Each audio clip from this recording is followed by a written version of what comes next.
When you get to winning, for me, it's come down to maxing out. And what maxing out means is you do one more at least than you think you're capable of. So when you're done, whatever you're doing, whether it's at the gym or phone calls or meetings or in sports, one more shot, one more throw, one more swing of the golf club or the baseball bat, the separator is for the winners, they do one more.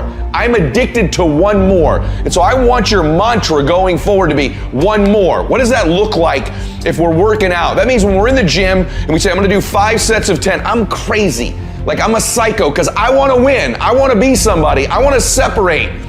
I wanna compete. And the way I do that isn't with my giftedness, because I wasn't born with a bunch of gifts. And I think gifts are crap. I think for the most part, gifted people struggle in life because things come easy to them. I like that things haven't come easy for me in my life. I like that I don't have natural talents in every area. And maybe you like that about you too. Maybe you've looked at yourself all your life and thought, man, I don't have that natural beauty or that natural talent or this gift for creativity or intellect or humor.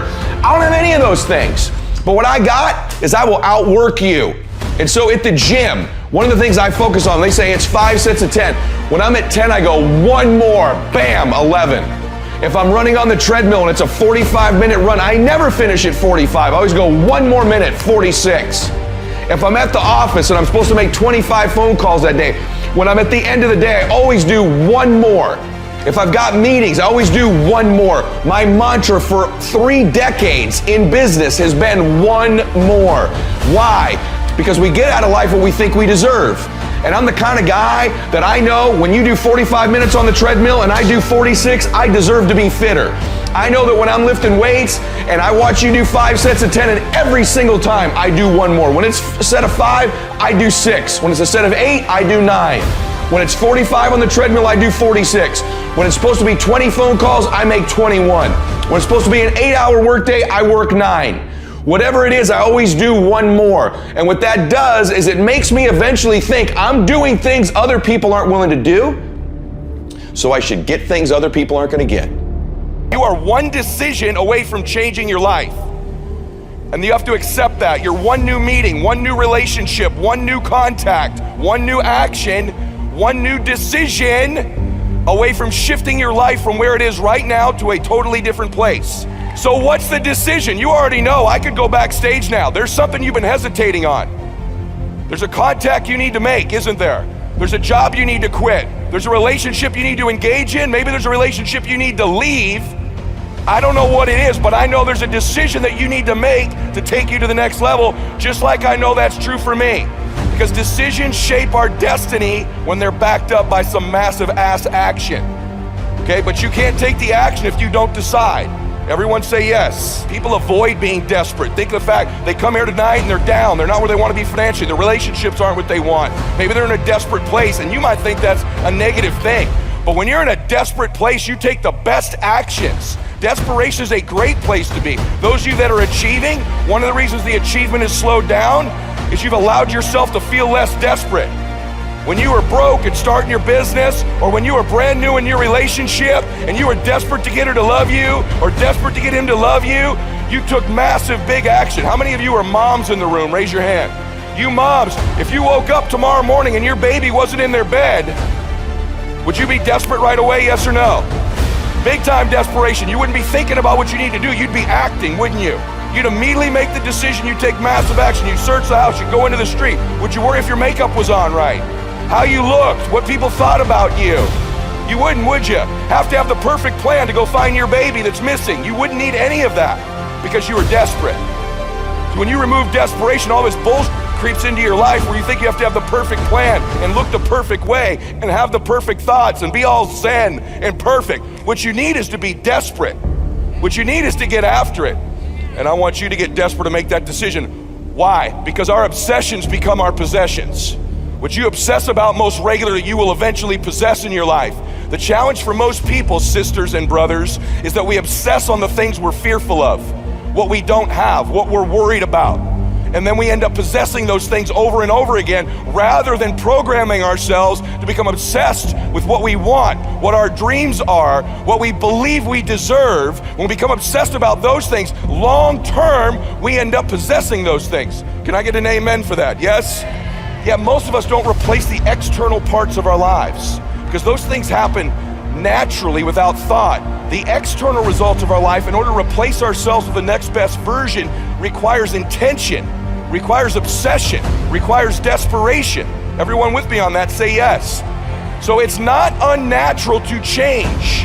Your friends that think you're crazy to have started your business or come to a seminar or spend money you don't have, they're the crazy ones. It's unnatural to be the same person you are right now next year. For all of you in here, the 35-year-old you should be gone next year forever, and there should be a brand new, better 36-year-old. You 20-year-olds, there should be a better 21-year-old next year. You should constantly be replacing yourself, just like your bones do, just like your lungs do, just like your cells do. It's natural to be replacing ourselves, but we're around people who aren't, so we think it's natural not to.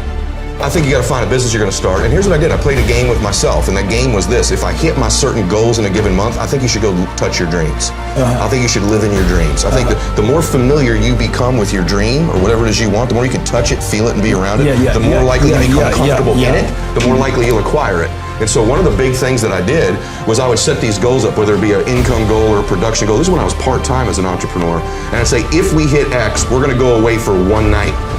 And that one night would be to a nice place. It might be like the Ritz-Carlton Laguna Beach, right, where I would go, or the La Quinta Resort in Palm Desert, and I'd do one night in my dream. I'd spend the $300 or $400. My wife would get a nice massage, get a taste of it. And I'd go play golf. And guess who you run into those golf courses? You run into some rich dudes, and I'd run into those guys on the golf course, and I would get to know them for that weekend, that time. So it wasn't golf. You're touching possibility. You're living in your dream. The more you can touch it. If your dream is to feed 1 million people, spend one day a month actually in those charities feeding people. The more you get comfortable in your dream. So you don't wait until you're set to do it. You get little. You never do. You know this. Every little thing you've acquired, even getting Elena. You talked about how you chased her for 13 months. You got around her a little bit in the meantime, because the more comfortable she could get with hearing your voice messages are from you, the more likely she's going to get in your dream. Because you belong in your dream, but you have to touch it regularly before you get it. A couple ironic things about closing and selling that you may not have ever been told before, but I'm going to tell you. People don't have to believe what you're saying. Is that crazy? People do not have to believe what you're saying. In fact, too many of you spend too much time trying to get people to believe what you're saying. And you come across like a beggar because of it. You seem desperate. Who's ever trained you to get people to believe what you're saying doesn't get influence. There's a subtle difference that the great ones know. And you've probably never been told this before, but I know it. And persuasion is not about getting people to believe what you're saying. You ready? Persuasion is about getting people to believe you believe what you're saying. That's a subtle difference, brother. That's a subtle difference, sister. If you start to think through, I need to get people to believe I believe this, not to get them to believe it. People buy things all the time they don't believe. People buy things all the time they don't understand. That's okay. We want to educate, we want to train, but they don't have to believe everything you're saying. If they have to do that, you're going to look like you're begging all the time. They got to believe you believe it. That's a different intention. The most certain person always influences the less certain person. When you're exchanging with a recruiter or a client, they're either going to close you or you're going to close them. And that's certainty. Certainty is influence. And you can't transfer to me something that you're not experiencing for real. You have to really believe it. You got to really be a crusader. You got to really understand it. When you really believe something, you can transfer that certainty to me. Everybody with me on that? Say yes. This is a huge deal. It's a huge deal that you need to begin to understand that persuasion is they believe you believe what you're saying. I love that most people don't take anything seriously. I love that most people aren't coachable. I love that most people don't do what I teach or that anybody teaches. I love that. That's how certain people win. Half y'all haven't written a damn word down I've said. If you were in my team, I'd slap the hell out of you. I don't say that disrespectfully. I say this as a dipshit who had a Velcroed car. I don't say that talking down to you. I say, wake up! You want to win? You want to be a millionaire? You got to quit being so casual.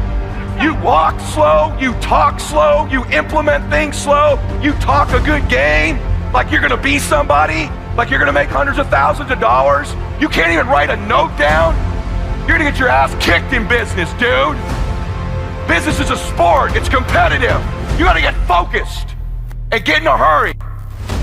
Around a dude like me, we will smash your organization. We come to play. We're for real. What are you? Cool? I've seen all kinds of cool guys my whole career. Cool guys go broke. Cool guys have little flashes in the pan. They have a good 2 or 3 years. Players who implement strategies that get focused and intense, they win decades. They win multiple championships. You win for 2 or 3 years. You know how many guys I've known that have made money for 2, 3, 4 years that are ass broke now? You gotta win year after year after year to be a player in business.